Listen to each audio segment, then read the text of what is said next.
તાજેતરમાં જ્યારે Epstein files બહાર આવી ત્યારે જાણે આખી દુનિયામાં એક ભૂકંપ આવી ગયો.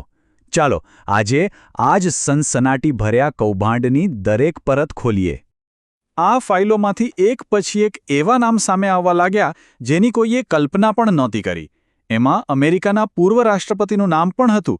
અને બસ અહીંથી જ આ મામલો એકદમ ગંભીર બની ગયો. પણ આ યાદી અહીં જ ના અટકી. આમાં વધુ એક મોટું નામ જોડાયું, ડોનાલ્ડ ટ્રમ્પનું. અને આ કૌભાંડની ગૂંચવણ ઓર વધી ગઈ. આ મામલો માત્ર અમેરિકા પૂરતો સીમિત ન હતો. એ તો ત્યારે સાબિત થયું જ્યારે બ્રિટનના રાજવી પરિવારના સભ્યનું નામ પણ આમાં ઉછળ્યું. એનાથી સ્પષ્ટ થઈ ગયું કે આ જાળ આંતરરાષ્ટ્રીય સ્તરે ફેલાયેલી હતી. હવે જરા આ આંકડા પર ધ્યાન આપજો. કુલ 35 લાખ પાનાના દસ્તાવેજો જાહેર થયા.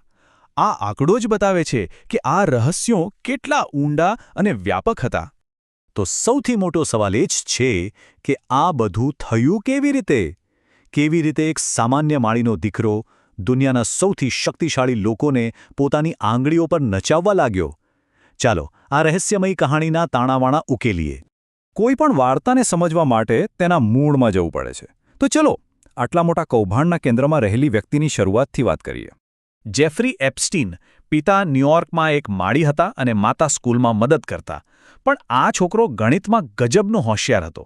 એટલો બધો કે 16 વર્ષની ઉંમરે તો હાઈસ્કૂલ પણ પૂરી કરી લીધી. પણ અહીંયા એક ટ્વિસ્ટ છે. એણે ક્યારેય યુનિવર્સિટીની ડિગ્રી મેળવી જ નહીં. આ વાત યાદ રાખજો, કારણ કે એ એની આખી જિંદગીની વાર્તામાં બહુ મહત્વની સાબિત થશે. તો પછી સવાલ એ જ છે કે જેની પાસે કોલેજની ડિગ્રી પણ નથી એ માણસ વોલ સ્ટ્રીટ એટલે કે દુનિયાના સૌથી મોટા નાણાકીય બજાર સુધી પહોંચ્યો કેવી રીતે? એનો જવાબ 2 શબ્દોમાં છે: બુદ્ધિ અને કનેક્શન્સ. એની સફર જુઓ. પહેલાં ડિગ્રી વગર જ એક મોટી સ્કૂલમાં ટીચર બની ગયો. 2 જ વર્ષમાં છોકરીઓ સાથે ખરાબ વર્તન બદલ નોકરીમાંથી કાઢી મૂક્યો. પણ પછી શું થયું એ જુઓ. એ જ સ્કૂલના એક અમીર વાલીએ એને સીધી વોલ સ્ટ્રીટની મોટી ફર્મમાં નોકરી અપાવી દીધી. ત્યાં પણ ગરબડ કરી અને રાજીનામું આપવા મજબૂર થવું પડ્યું. પણ એપ્સ્ટીન ક્યાં અટક્યો નહીં. અને પછી એની મુલાકાત એક અબજોપતિ સાથે થઈ, જેણે એની કિસ્મત જ બદલી નાખી. એટલે શરૂઆતથી જ એક પેટર્ન દેખાઈ રહી હતી. છેતરપિંડીની. ડિગ્રી છે એવો દાવો કરવો, પણ હકીકતમાં કોલેજ અધવચ્ચે જ છોડી દીધી હોય. નોકરીમાંથી કાઢી મૂક્યા હોય, પણ કહેવું કે મેં રાજીનામું આપ્યું. સત્યને મરોડીને રજૂ કરવું એ જાણે એની આદત હતી. હવે જ્યારે એની પાસે અઢળક પૈસા આવી ગયા, ત્યારે એપ્સ્ટીને એક એવું સામ્રાજ્ય બનાવવાનું શરૂ કર્યું જેનું કેન્દ્ર હતું એક રહસ્યમયી ટાપુ. જરા કલ્પના કરો, એક આખો ખાનગી ટાપુ, એક પ્રાઇવેટ જેટ જેનું નામ જ બધું કહી દે છે, લોલિતા એક્સપ્રેસ. ન્યૂયોર્કના દિલમાં એક આલિશાન હવેલી, અને આ બધાથી ઉપર દુનિયાના સૌથી અમીર અને તાકતવર લોકોનું એક નેટવર્ક. આ બધું જ એણે પોતાના ગુનાહિત ઇરાદાઓ માટે બનાવ્યું હતું. પણ આ બધી ચમકદમક પાછળ એક ખૂબ જ ખતરનાક રમત ચાલી રહી હતી. કહેવાય છે કે એણે બધું જ રેકોર્ડ કર્યું હતું. તે તેની વીમા પોલિસી હતી. મતલબ કે એના ટાપુ પર, એના જેટમાં જે કોઈ આવતું, એમની દરેક હરકત કેમેરામાં કેદ થતી હતી. આ જ હતું એનું બ્લેકમેલિંગનું હથિયાર. પણ આખરે કાયદાના હાથ એના સુધી પહોંચ્યા.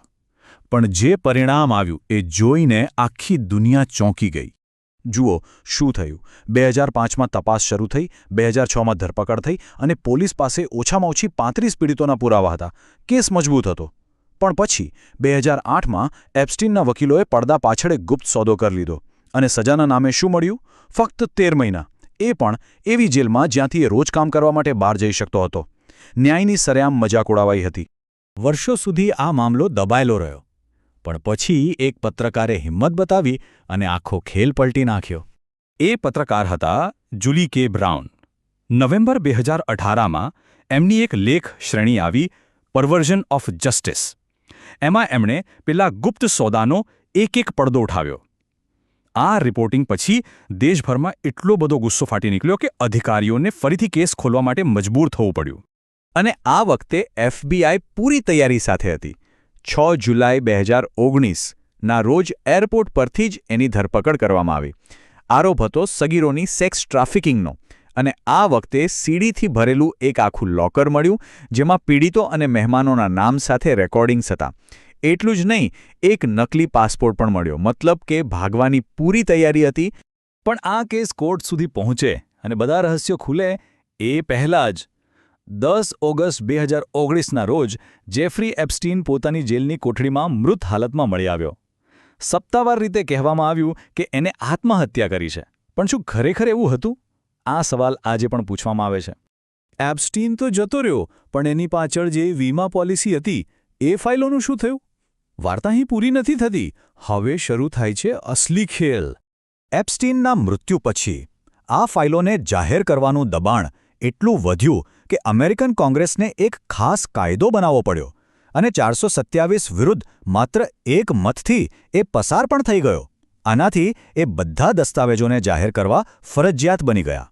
અને જ્યારે એ તાળા ખુલ્યા ત્યારે જે બહાર આવ્યું એ કલ્પના બહારનું હતું. 35 લાખ પાના, 18,000થી વધારે ફોટા અને 2,000થી પણ વધારે વિડીયો. આ એક એવી દુનિયાનો પર્દાફાશ હતો જે સામાન્ય માણસની સમજની બહાર છે. તો આ ફાઇલો બહાર આવ્યા પછી શું થયું?